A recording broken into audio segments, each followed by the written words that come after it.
Thank you very much. Please be seated.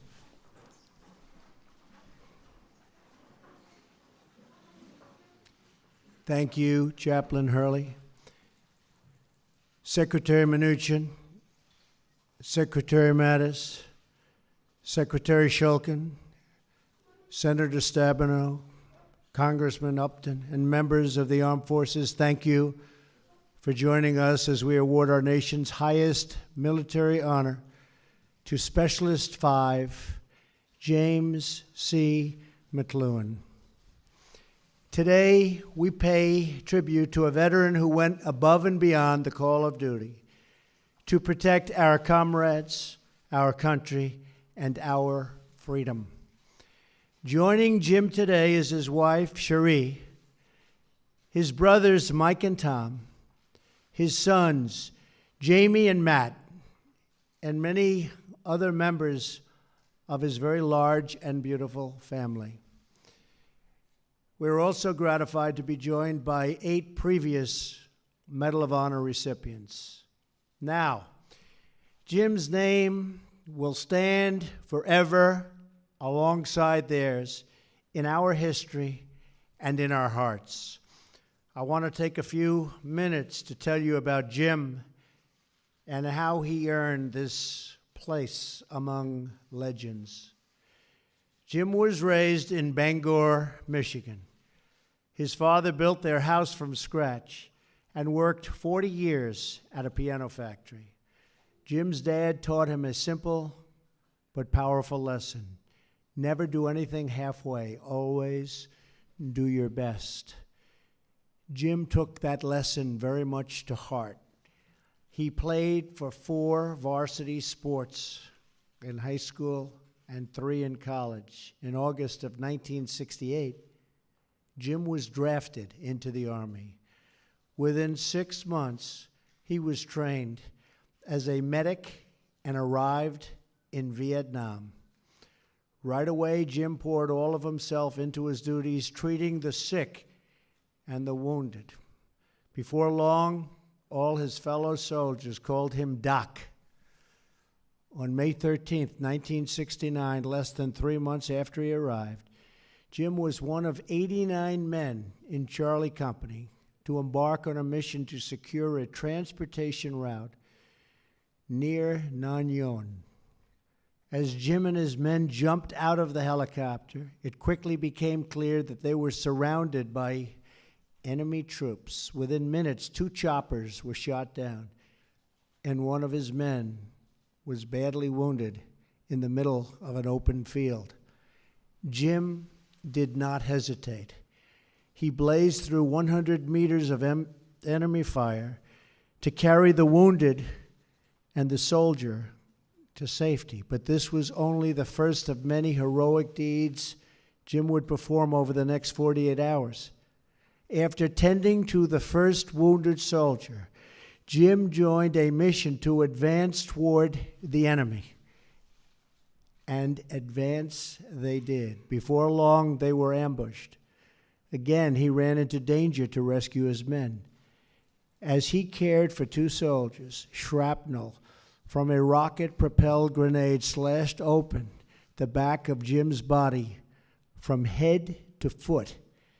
Yet that terrible wound didn't stop Jim from pulling those 2 men to safety, nor did it stop him from answering the plea of another wounded comrade and carrying him to safety atop his own badly injured body. He was badly injured.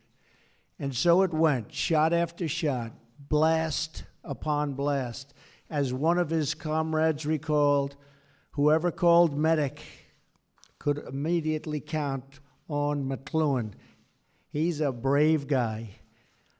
As day turned to dusk, nearly all of those who could and really had to make it back, they were finally within their night defensive position, except for one soldier whose plea Jim could not ignore. Again, Doc did not hesitate. He crawled through a rice paddy thick with steel rain. That means bullets all over the place. As soldiers watched him, they were sure That was the last time they would see Doc. They thought that was the end of their friend Jim. But after several minutes passed, Jim emerged from the smoke and fire carrying yet another soldier. He immediately badgered and fixed and worked, but he got the wounds fixed and lifted the soldier to a medevac helicopter. His lieutenant ordered Jim to get in too. Get in, he said, get in. But Jim refused. He said, you're going to need me here. As Jim now says, I would have rather died on the battlefield than know that men died because they did not have a medic. Over the next 24 hours, Jim fired at enemy soldiers, suffered a bullet wound to his arm, and continued to race into gunfire to save more and more lives. And yet, as night approached again, after nearly 2 days of no food, no water, and no rest, Jim volunteered to hold a blinking light in an open field to signal for a supply drop. He would not yield, he would not rest, he would not stop, and he would not flinch in the face of sure death and definite danger. Though he was thousands of miles from home, it was as if the strength and pride of our whole nation was beating inside of Jim's heart. Jim did what his father had taught him. He gave it his all, and then he just kept giving. In those 48 hours, Jim rescued 10 American soldiers and tended to countless others. He was one of 32 men who fought until the end. They held their ground against more than 2,000 enemy troops. Jim, I know I speak for every person here when I say that we are in awe of your actions and your bravery. But let me tell you one thing and one more story about Jim. On the second day of that bloody fight, Jim found a few soldiers and a fellow soldier who had been shot badly in the stomach. He knew the soldier wouldn't make it if he flung him on the back, so he lifted him up and carried him in his arms. As Jim was carrying the soldier, a thought flashed through his mind. Although Jim had always been very close to his father, he realized that it was not since he had been a young boy that he had told his dad those three very simple but beautiful words, I love you. In that moment, Jim offered up a prayer. He asked God, if you get me out of this hell on earth so I can tell my dad I love him, I'll be the best coach and the best father you could ever ask for. As he prayed, a great peace came over him. And if it was God's will for him to live, he'd keep his promise to God as soon as he had the chance.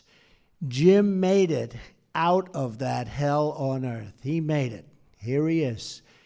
And the first thing he did when he arrived back on American soil was to say those beautiful words, I love you, Dad. I love you. Jim said those words over and over again for the next 22 years until the last time he saw his father, the night before his dad passed on. Today, I'd venture to say his dad is the proudest father in heaven. Jim fought with all of the love and courage in his soul. He was prepared to lay down his life so his brothers in arms could live theirs. With us today are 10 of the men who fought alongside Jim, and 5 of those he saved. To Bill, Randy, Mike, Joe, Kent, Robert, John, Charles, Michael, Orestes, thank you for your service and your sacrifice. Stand up wherever you may be. Where are you? Where are you?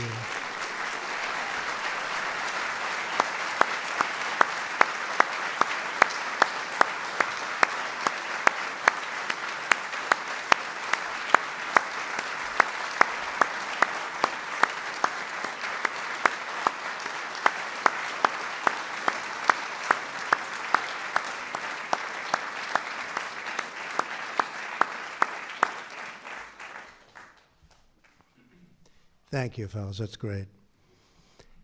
For over 2 centuries, our brave men and women in uniform have overcome tyranny, fascism, communism, and every threat to our freedom. Every single threat they've overcome.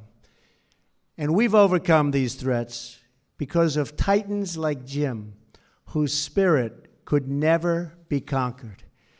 That's what this award is, and Jim's life represents so well. America's unbreakable spirit. It's been 48 years since Jim's battle in Vietnam. He is now a husband, a father, and a grandfather. He coached high school, football, wrestling, and baseball for 38 years, just like he said he would. And he brought together every member he could find of his beloved Charlie Company.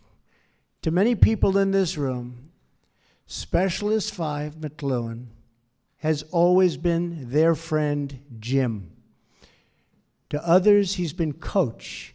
To those who bravely served with him in Vietnam, he's still called their doc. To his parents, Scotty and Margaret, both watching from heaven, he will always be their son.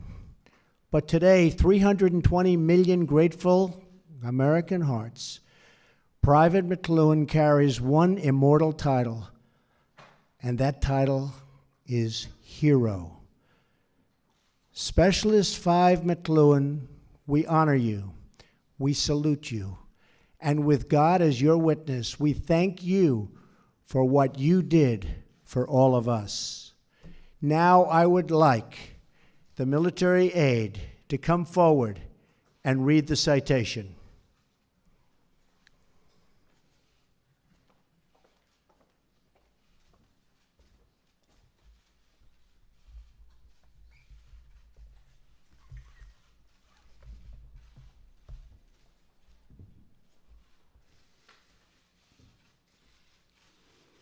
The President of the United States of America, authorized by Act of Congress, March 3, 1863, has awarded in the name of Congress the Medal of Honor to Private First Class James C. McCloughan, United States Army, for conspicuous gallantry and intrepidity at the risk of his life above and beyond the call of duty. Private First Class C. McCloughan distinguished himself by acts of gallantry and intrepidity at the risk of his life above and beyond the call of duty from May 13th through 15th, 1969, while serving as a combat medic with Charlie Company, 3rd Battalion, 21st Infantry, 196th Light Infantry Brigade, Americal Division. The company air assaulted into an area near Tam Kai and Nguyen Hill. On May 13th, with complete disregard for his life, he ran 100 meters in an open field through heavy fire to rescue a comrade too injured to move and carried him to safety. That same day, 2nd Platoon was ordered to search the area near Nguyen Hill when the platoon was ambushed by a large North Vietnamese army force and sustained heavy casualties. With complete disregard for his life and personal safety, Private First Class McCloughan led 2 Americans into the safety of a trench while being wounded by shrapnel from a rocket-propelled grenade. He ignored a direct order to stay back and braved an enemy assault while moving into the kill zone on 4 more occasions to extract wounded comrades. He treated the injured, prepared the evacuation, and though bleeding heavily from shrapnel wounds on his head and entire body, refused evacuation to safety in order to remain at the battle site with his fellow soldiers, who were heavily outnumbered by the North Vietnamese Army forces. On May 14th, the platoon was again ordered to move out towards Nguyen Hill. Private First Class McCloughan was wounded a second time by small arms fire and shrapnel from a rocket-propelled grenade, while rendering aid to 2 soldiers in an open rice paddy. In the final phases of the attack, 2 companies from 2nd North Vietnamese Army Division and an element of 700 soldiers from a Viet Cong regiment descended upon Charlie Company's position on 3 sides. Private First Class McCloughan, again, with complete disregard for his life, went into the crossfire numerous times throughout the battle to extract the wounded soldiers, while also fighting the enemy. His relentless and courageous actions inspired and motivated his comrades to fight for their survival. When supplies ran low, Private First Class McCloughan volunteered to hold a blinking strobe light in an open area as a marker for a nighttime resupply drop. He remained steadfast while bullets landed all around him and rocket-propelled grenades flew over his prone, exposed body. During the morning darkness of May 15th, Private First Class McCloughan knocked out a rocket-propelled grenade position with a grenade, fought and eliminated enemy soldiers, treated numerous casualties, kept 2 critically wounded soldiers alive through the night, and organized the dead and wounded for evacuation at daylight. His timely and courageous actions were instrumental in saving the lives of his fellow soldiers. Private First Class McCloughan's personal heroism, professional competence, and devotion to duty are in keeping with the highest traditions of the military service and reflect great credit upon himself, the Americal Division, and the United States Army.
Bless us now, O Lord, as we depart our separate ways.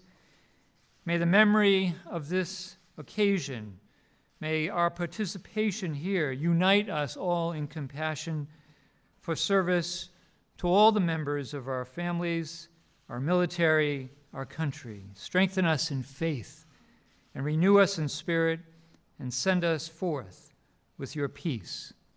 Amen.